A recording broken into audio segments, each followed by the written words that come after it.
ada 12 provinsi prioritas penurunan stunting, termasuk daerah dapil saya di Sulawesi Barat nomor 2 tertinggi di Indonesia. Ini PR besar kepada saya sebagai anggota Komisi 9 yang bermitra dengan Kementerian Kesehatan, stunting per provinsi, yang satu NTT kami nomor 2. Tetapi kalau dilihat jumlah kasus stunting per provinsi, kami hanya 40.719.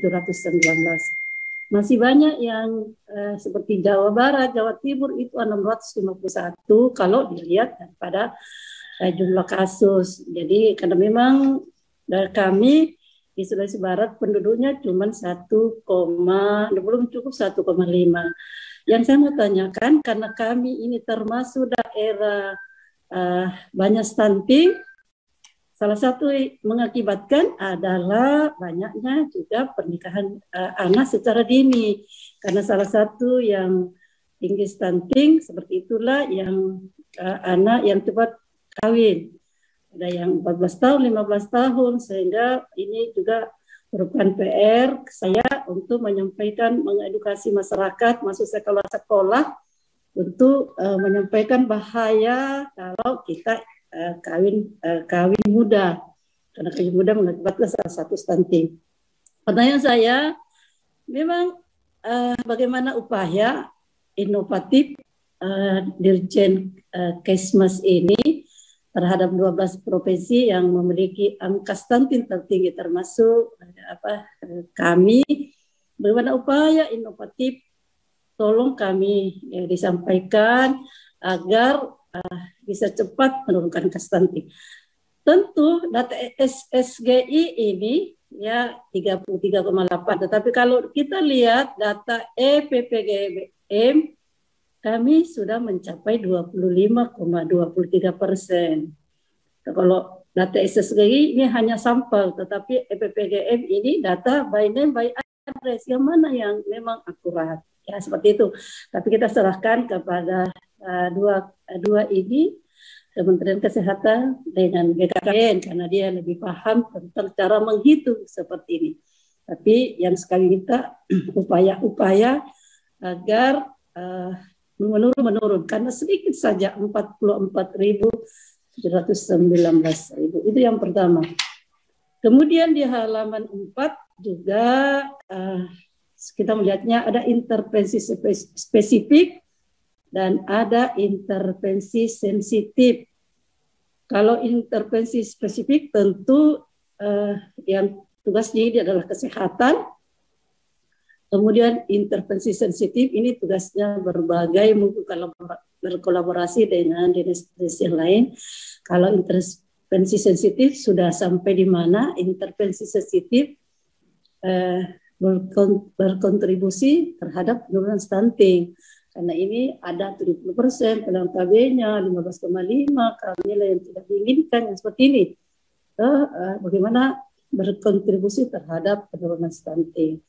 Kemudian ada intervensi ini, ada 58% remaja putri mengkonsumsi tablet tambah darah TTD.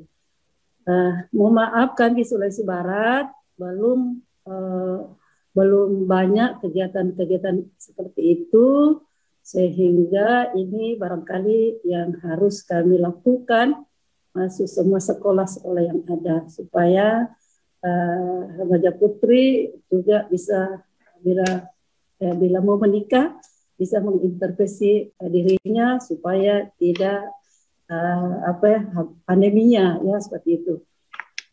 Kemudian yang ketiga, yang di halaman 5 ada edukasi remaja putri manfaat TTD, bahaya anemia, kesehatan reproduksi, gizi seimbang.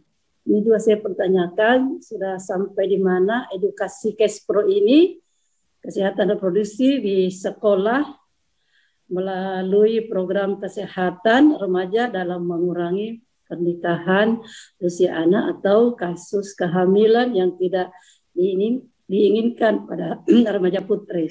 Karena memang karena selama ini pandemi COVID-19 banyaklah remaja-remaja yang kawin di usia muda, sehingga tentu kami menginginkan program ini ada edukasi betul-betul turun agar tidak terjadi lagi lebih besar lagi ya di sekolah-sekolah yang kawin seperti muda. Itu yang perlu juga kami sampaikan kepada Dirjen Kemenkes ini. Kemudian di halaman 8 ada 56,9 bayi usia 0 sampai 5 bulan mendapat ASI eksklusif. Sudah sampai di mana penerapan regulasinya, Ibu Dirjen, untuk mendukung pemberian ASI eksklusif bagi ibu pekerja di tempat kerja dalam meningkatkan presentasi pemberian ASI eksklusif, karena masih banyak tempat-tempat yang belum menyediakan pojok ASI, ya, belum ada pojok ASI, sehingga seperti juga di instansi, di tempat-tempat belanja dan lain-lain di Indonesia ini. Mungkin Jakarta sudah banyak, tetapi kalau di provinsi dan di kabupaten itu masih kurang. Jadi barangkali sudah perlu penerapan regulasi seperti itu. Itu yang saya sampaikan kepada. Kemudian dari Pak Asto BKKBN, saya sampaikan juga bahwa kita tahu prevalensi stunting berdasarkan SSG tadi saya menyampaikan 24,4%, kemudian targetnya di 2024 sebesar 14%.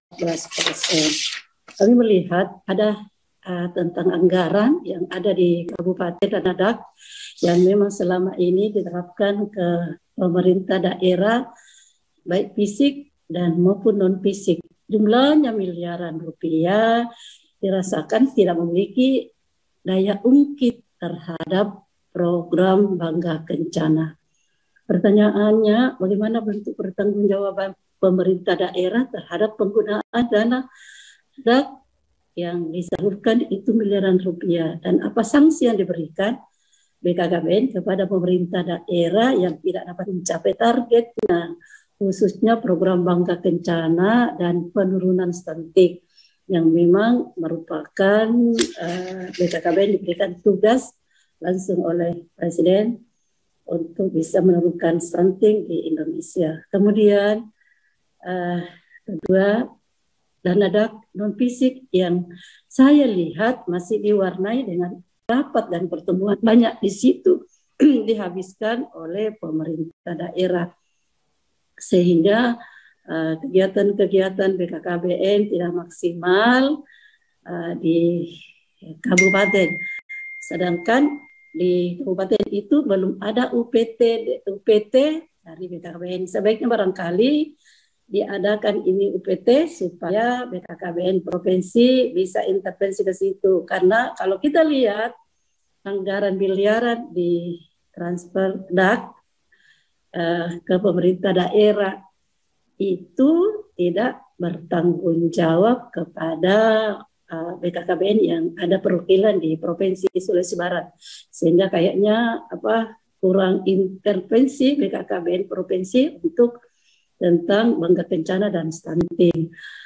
Kemudian proses pencairan dana DAK umumnya mulai dilaksanakan pada bulan April tahun berjalan. Ini dirasakan tidak efektif. Apakah sebaiknya dana DAK dikelola saja untuk UPTD, kalau mudah-mudahan secepatnya ada UPT sehingga dapat dikoordinir seperti itu yang saya sampaikan kepada Bapak Hasto. Kemudian yang berikutnya, tentu yang mencapai angka stunting yang tinggi ini, bagaimana bentuk apresiasinya BKKBN terhadap provinsi yang melakukan percepatan penurunan stunting secara signifikan. Tentu perlu juga diberikan apresiasi karena memang semua provinsi dan kabupaten bergerak dengan adanya instruksi Presiden menurunkan angka 14% di tahun 2024. Tentu ada trik-trik BKKBN ya, sehingga kita bisa bekerja secara maksimal. Saya kira hanya itu Ibu Ketua saya sampaikan. Mudah-mudahan di bulan suci Ramadan ini kita sehat untuk bekerja demi rakyat kita. Sekian. Billahi taufiq wal hidayah. Wassalamualaikum warahmatullahi wabarakatuh. Waalaikumsalam. Selanjutnya kami persilakan Ibu Neti. Ya, terima kasih. Terima kasih Ibu Ketua atas kesempatan yang diberikan. Bismillahirrahmanirrahim. Assalamualaikum